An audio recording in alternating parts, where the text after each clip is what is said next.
जंगल में 5 गरीब बहू का पेड़ों से बना घर का जुगाड़ू सामान। आज जंगल में रामकली जी की पड़ोसनें उनसे मिलने आई हैं। लो काकी, हमारे फ्रिज का ठंडा ठंडा पानी पियो। यहाँ जंगल में फ्रिज कहाँ से आया? बहन, हमारे घर में fridge, washing machine, table, bathroom सब है जंगल में ही। हम तुम्हारी तरह अमीर नहीं है, लेकिन मेरी जुगाड़ू बहुओं के कारण सब पॉसिबल हो गया। मेरी तरह आप भी यही सोच रहे हैं ना? आखिर ये लोग जंगल में क्यों रह रहे हैं और जंगल में इतनी सुख सुविधाएं आई कहां से? चलिए, अब तो ये स्टोरी देखने के बाद ही पता चलेगा। 4 दिन से बारिश रुकने का नाम तक नहीं ले रही। पहले घुटनों तक पानी था, अब तो कमर तक हो गया। माँ, अब हमें रहने का कोई जुगाड़ ढूंढना चाहिए। हम ज्यादा देर तक यहाँ नहीं रह सकते। पापा, हमको बचाओ, हम डूब जाएंगे। पापा, हमें गोद में उठा लो, वरना हम डूब जाएंगे। अब गले तक पानी आ रहा है।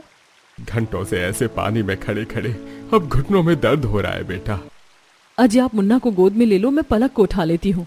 तभी राज मुन्ना को कंधे पर बिठा लेता है और मनीता पलक को गोद में ले लेती है। ये बारिश रुकने का नाम नहीं ले रही। इस पानी से पैरों में सड़न होने लगी है। हमारे इस एक कमरे के घर में तो छत भी नहीं है, वरना छत पर ही बैठ जाते बारिश के रुकने तक। यहाँ जल का स्तर बढ़ते जा रहा है। इससे अच्छा हमें अपने पड़ोसियों से मदद मांगनी चाहिए, शायद कोई मदद कर दे। सपना बहू बिल्कुल सही कह रही है, पड़ोसियों से मदद लेनी चाहिए, क्योंकि इससे घर में इतना पानी भर गया कि यहाँ रुकना खतरे से खाली नहीं। हम इस तरह बच्चों को ज्यादा देर तक गोद में उठाकर भी नहीं रख सकते ना। फिर सभी घर के बाहर निकलते हैं, जहाँ कमर तक तो नहीं, लेकिन घुटनों तक पानी भरा हुआ था।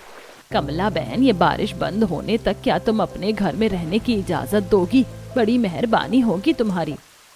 अरे 5 बेटा बहू है तुम्हारे, शर्म करो। अगर 5 मिलकर एक पक्का घर भी बनवाते तो सड़क पर दूसरे के घर में रहने को भीख नहीं मांगनी पड़ती। पूरे गांव में पानी भरता है, सबको पता है, इसीलिए सबने अपने घर ऊंचे करवा लिए। लेकिन तुम गरीब कंजूस तो पैसे बचाने में लगे थे ना। जाओ, मेरे घर में कोई जगह नहीं है, मेरा भी तो परिवार है। पड़ोसन पूरे परिवार को बेइज्जत करके भगा देती है। रोइए नहीं बाजी, आज दिन बुरे हैं तो हर जगह से ठोकरें मिलेगी। हम बगल वाली काकी से बात करते हैं, वो बहुत अच्छी हैं, रहने देंगी। फिर सभी पड़ोसन दुलारी के घर जाते हैं। दुलारी काकी, बारिश के कारण हमारे घर में पानी भर गया है। कृपा करके हमें कुछ घंटे अपने घर में ठहरने दीजिए। जैसे ही बारिश रुक जाएगी हम अपने घर चले जाएंगे। मैंने क्या तुम लोगों का ठेका ले रखा है कुछ देर ठहरने दूं? जाओ, भागो यहाँ से, मेरे घर में कोई जगह नहीं है। ऐसे ही मेरा परिवार इतना बड़ा है, तुम गरीबों की फौज को अगर सहारा दे दिया तो हम कहाँ रहेंगे? धन्यवाद इतनी सहायता के लिए। हमारे पड़ोसी सिर्फ गरज के लिए है। चलो, हमें किसी की जरूरत नहीं है। अरे जाओ जाओ गरीबों, इतना स्वाभिमान पहले जाग गया होता तो अपना घर भी पक्का करवा लिए होते और आज नौबत ना आती। दुलारी भी उन्हें खूब बेइज्जत करती है। भारी बारिश में घुटनों तक पानी में सभी सड़क पर खड़े थे कि तभी रामकली जी की एक पड़ोसन। रामकली बहन, चाहिए तो कुछ समय के लिए मेरे घर में छत पर तुम सभी ठहर सकते हो, लेकिन मैं ज्यादा देर तक नहीं रोक पाऊंगी, क्योंकि मेरे घर में बहू बेटों की चलती है और तुम्हें तो पता है ना। बड़ी मेहरबानी होगी बहन, बस आज रात की बात है, हम सुबह ही चले जाएंगे। फिर फूलमती जी सभी को घर के अंदर आने देती हैं। सभी उनके घर में आराम करते हैं और फूलमती सभी के लिए खाना नाश्ता बनाती है। रात भर सभी उनकी छत वाले पोर्शन में खाना खाकर पल्ला तान कर आराम करते हैं। रात भर लगातार बारिश होती है और सुबह होने के बावजूद बारिश रुकने का नाम नहीं लेती। बहू, ऊपर सभी आराम कर रहे हैं, चाय बना दे, उनके लिए ठंड लग गई होगी बारिश से। गरीबों की फौज घर में बिठा रखी हो, यही काम है क्या कि दिन रात अब मैं उनके लिए चाय नाश्ता खाना बनाते रहूं? भंडारा नहीं लगाए? अब भगाओ सबको यहाँ से, वरना मैं चली जाऊंगी। रानी के कटु वचन घर वाले सुन लेते हैं। तभी रानी छत पर जाकर, तुम सभी को शर्म है या नहीं? जाओ, निकलो हमारे घर से। एक रात की बात थी, बहुत एडजस्ट कर लिया, चलो भागो अब। और इस तरह पड़ोसी भी बहुओं और ससुराल वालों को बेइज्जत करके उन्हें वहां से भगा देते हैं। बस बहुत हो गया, यहाँ वहां की जिल्लत झेलने से अच्छा हम इस पानी में डूबकर मर जाते, फिर भी अच्छा होता। ऐसा नहीं कहते जी, कोई ना कोई सॉल्यूशन तो होगा ही। पूरे गांव में हर जगह पानी भरा हुआ है। हमें बाहर जंगल की तरफ जाना चाहिए, क्योंकि पानी में ज्यादा देर रहना ठीक नहीं है। अगर सांप या बिच्छू रहा और काट लिया तो दिक्कत हो जाएगी। सभी पानी में चलते हुए जंगल की ओर बढ़ते जाते हैं। इतनी बारिश में जंगल में भी जाकर क्या फायदा? हमारे रहने के लिए जंगल ठीक नहीं है। फिलहाल यही एक जगह है जहाँ पानी नहीं है, हमें कुछ देर तो यहाँ ठहर ही सकते हैं। आस पड़ोस वालों से भीख मांगने से अच्छा है कि स्वाभिमान से यहाँ रुक जाए। बाकी जीना मरना सब भगवान के ऊपर है।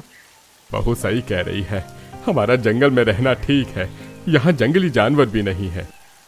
फिर सभी जंगल के अंदर जाते हैं। ऐसे मौसम में क्या हम पेड़ों पर रहेंगे बहू? देख कैसे बारिश रुकने का नाम नहीं ले रही। तभी मनीता की नजर एक बड़े से पेड़ पर पड़ती है। सही कहा माँ जी, पेड़ पर नहीं लेकिन पेड़ के अंदर जरूर रह सकते हैं। वो देखिए कितना बड़ा पेड़ है, पक्का इसमें पहले कोई रहता होगा। आपका मतलब है कि कोई इंसान या जानवर, कोई भी? फिर मनीता पेड़ के पास जाकर उसके अंदर झांकती है, जो कि अंदर से बहुत ही बड़ा होता है। माँ जी, हम यहाँ कुछ दिन रुक सकते हैं, ये पेड़ अंदर से काफी बड़ा है। कितना भी बड़ा हो दीदी, हम 14 लोग हैं, इसमें 14 लोगों का रहना पॉसिबल ही नहीं। आप सभी का दिमाग खराब हो गया है, हम बेघर हो गए हैं और आप सभी ये जंगल जंगल खेल रही हो। भैया आप तो कुछ कहो। सही कहा दीपक ने, अगर तुम सभी को यहाँ रहना है तो रहो, हम नहीं रहने वाले। चलो भाइयों, हम रहने के लिए कुछ जुगाड़ करते हैं, वरना पानी अगर रुक जाएगा तो हम वहीं जाकर रहेंगे। एक कमरे का घर है, जितना पानी भरा था अब तक तो वो घर बह गया होगा, वहाँ जाने का कोई फायदा नहीं होगा। लेकिन पांचों पति अपनी बीवियों की एक नहीं सुनते हैं और वहाँ छत ढूंढने की तलाश में निकल पड़ते हैं। बहनों, अब हमें ही करना है जो करना है। देखना हमारे पति फिर से वापस आएंगे, क्योंकि गांव वाले बहुत घमंडी हैं, कोई हम गरीब की मदद नहीं करने वाला। फिर पांचों बहुएं उस बड़े से पेड़ के अंदर जाती हैं। ये तो एकदम कमरे के जैसा है।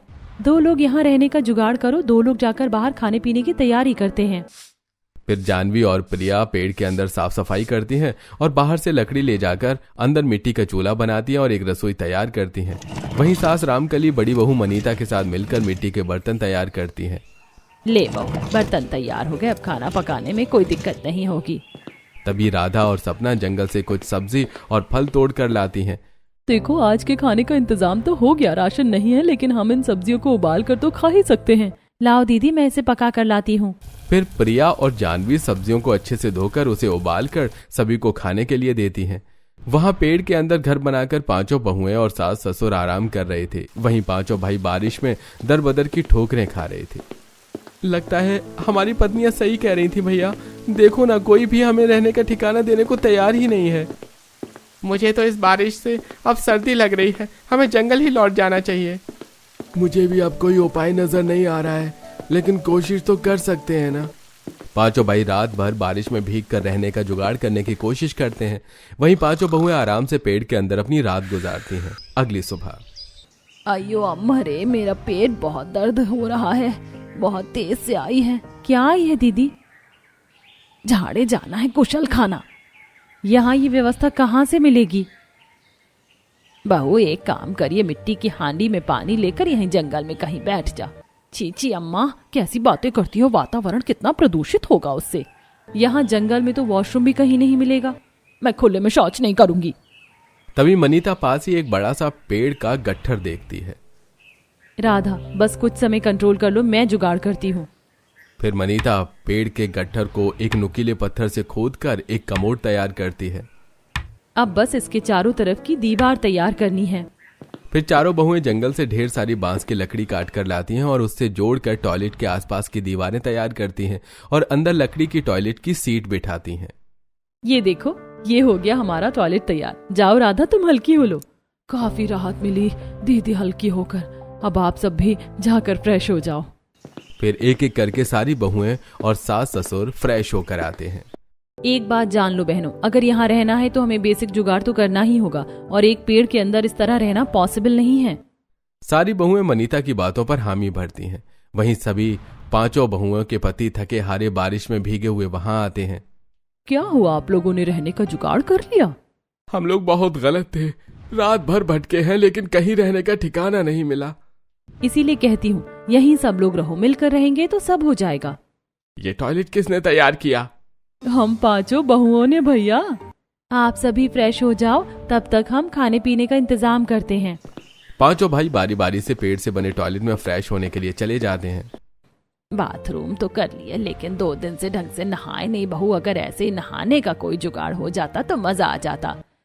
वैसे भी ऐसे खुले में नहाना अच्छा नहीं लगता और बिना नहाए कितने ही दिन रहेंगे। मेरे पास एक जुगाड़ है, क्यों ना हम इस पेड़ में बाथरूम बनाएं। ये पेड़ काफी मोटा है, कोई तकलीफ भी नहीं होगी। हाजी आप ना शावर और नल लेते आओ और एक लंबी पाइप भी लेते आना। हम पाइप डायरेक्ट नदी में डाल देंगे, वैसे भी नदी बगल में ही है।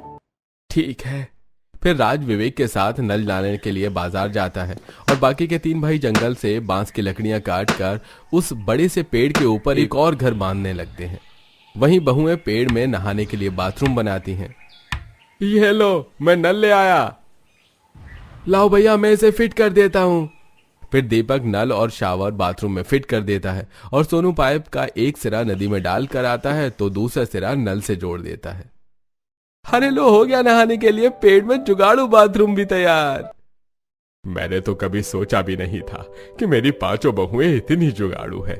कोई सोच भी नहीं सकता कि पेड़ के अंदर भी नहाने के लिए बाथरूम हो सकता है। मम्मा ये तो बहुत बढ़िया है। वाकई मम्मा ये काफी बढ़िया है, इसमें तो पहले मैं ही नहाऊंगा। नहीं नहीं, पहले मैं नहाऊंगी। चलो मैं दोनों को नहला देती हूँ। फिर सभी बारी बारी से पेड़ में बने बाथरूम में नदी के ठंडे पानी से शावर लेते हैं। वाकई नदी के ठंडे पानी में नहाकर तो मजा ही आ गया। अब बहू बढ़िया सा खाना बना दे बस। बहुएं फिर से पेड़ के अंदर बने घर में जाकर सभी के लिए खाना बनाना शुरू करती हैं। कल जो सब्जियां रखी थी वो तो सड़कर खराब हो गई और कल का बचा हुआ खाना भी खराब हो गया। जंगल का टेम्परेचर भी बाहर के टेम्परेचर से थोड़ा अलग है ना, इसीलिए। लेकिन दीदी ऐसे कब तक सामान बर्बाद होगा? अगर फ्रिज होती ना तो ये ना होता। जैसे बाथरूम और टॉयलेट बनाए हैं वैसे ही फ्रिज भी तो बनाई जा सकती है ना। बिल्कुल, बस हमें कूलिंग के लिए गैस की जरूरत पड़ेगी। दीदी भैया को कबाड़ी के यहाँ भेज दो, उसके यहाँ एक खराब फ्रिज पड़ी हुई थी, उसका कूलिंग सिस्टम मिल जाएगा तो फ्रिज बनाना भी पॉसिबल है। हाँ ये सही रहेगा। अजी आप कबाड़ी के यहाँ जाकर देखो ना, वो खराब फ्रिज ना बिकी हो तो। राज मनीता के कहने पर कबाड़ी के यहाँ जाता है और वो खराब फ्रिज महज 200 रुपए में खरीद कर लाता है। ये लो मनीता, ये खराब फ्रिज का कूलिंग सिस्टम है। बस अब काम हो जाएगा। फिर 5 बहुएं मिलकर पेड़ के अंदर फ्रिज बनाती हैं और उस खराब फ्रिज का कूलिंग सिस्टम पेड़ में बनी फ्रिज में फिट करती हैं, जिससे वो फ्रिज चालू हो जाती है। अरे वाह बहू, ये तो तूने कमाल कर दिया। मेरी बहुएं तो काफी ज्यादा जुगाड़ू हैं। अब कोई भी सब्जी या खाना बर्बाद नहीं होगा। मम्मी ने तो जादू कर दिया, पेड़ में फ्रिज बना दी। मम्मी इसमें बर्फ भी जमती है क्या? हाँ जमती है ना। अरे वाह, फिर तो मजा आ जाएगा। सभी हंसने लगते हैं। सभी मजे से जंगल में बने घर में रहने लगते हैं। ऐसे ही दिन बीत रहे थे। फिर एक सुबह, ये देखना बहू, हाथ पूरा लाल हो गया है, जाने क्या हो गया।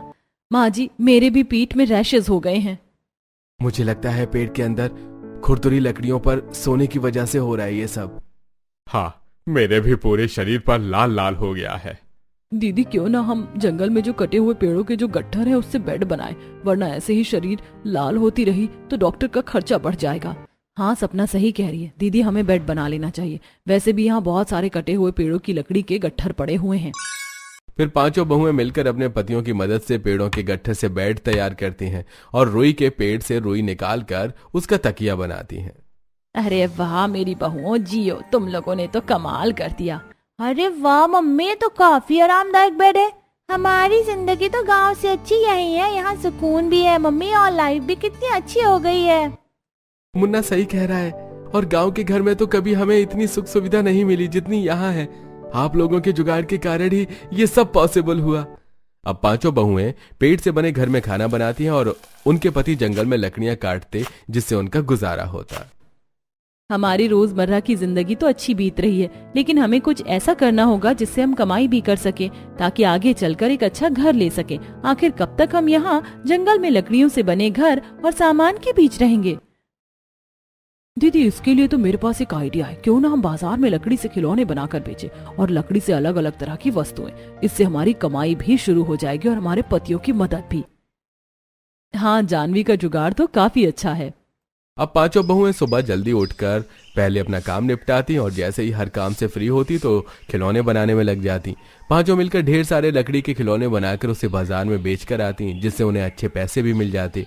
ऐसे ही एक दिन जब बहुएं बाजार में खिलौने बेचकर वापस घर जा रही होती हैं, तभी अरे रामकली की बहुओं, तुम यहाँ खिलौने बेच रही हो।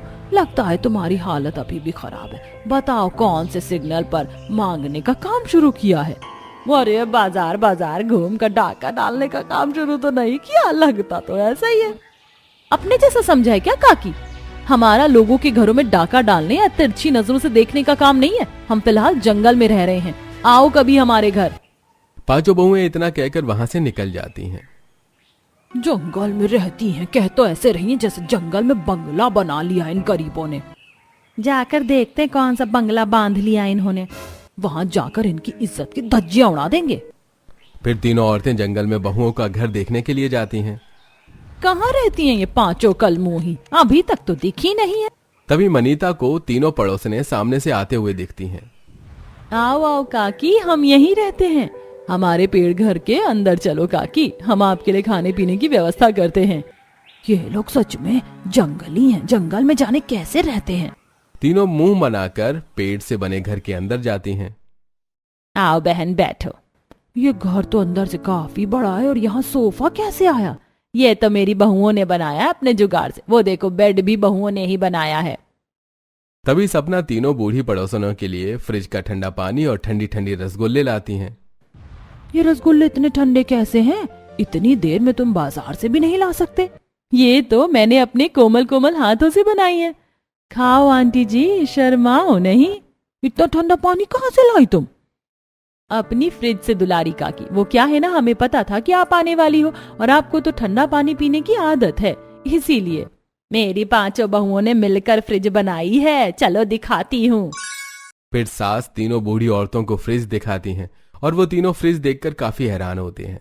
तभी ठंडा पानी पीने के कारण उनमें से एक को टॉयलेट लग जाती है। अरे दुलारी, जल्दी घर चल, जोर की आई है। यहीं कर ले, कहीं साइड में, जंगल ही तो है। फूलमती काकी, आप कुछ परेशान लग रही हो, क्या बात है बताओ? जोर की आई है और क्या बात है? तुम लोगों को तो जंगल में जाने की आदत है, लेकिन हम तो तुम्हारे जैसे नहीं है ना, गरीब भिखारी। कितनी जजमेंटल हो आप लोग। हमारे यहाँ हर सुविधा है, जब टॉयलेट जाना है तो बताना था ना। चलो मैं ले चलती हूँ। फिर मनीता फूलमती को उनके द्वारा पेड़ से बनाए गए टॉयलेट में ले जाती है और कुछ देर बाद बड़ा अच्छा लग रहा है, हल्का होकर तो मजा ही आ गया। तीनों पड़ोसने उनका पूरा घर देखती हैं और देखती हैं कि कैसे बहुओं ने अपने जुगाड़ से पेड़ से toilet, bathroom, fridge, sofa, bed सब बनाया है।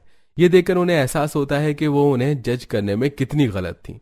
तभी उनमें से एक, बहुओं और रामकली जी, हमें माफ करना बहन, हमने हमेशा तुम सबका मजाक उड़ाया, लेकिन तुम्हारी बहुएं वाकई काफी काबिल हैं। इन्होंने जो कर दिखाया ये तो हमारे बस की भी बात नहीं है। काकी, हम गरीब जरूर हैं लेकिन बेईमान नहीं। गरीब होना गुनाह नहीं, हार मान लेना गुनाह है, और हमने हार नहीं मानी। हम मान गए बहू, अगर मन में हिम्मत हो तो जंगल में भी घर बन सकता है। आज तुम पांचों ने साबित कर दिया। रामकली को बहुओं की तारीफ होते देख काफी गर्व होता है और अब पांचों बहुएं अपने ससुराल के साथ खुशी से जंगल वाले घर में रहने लगती।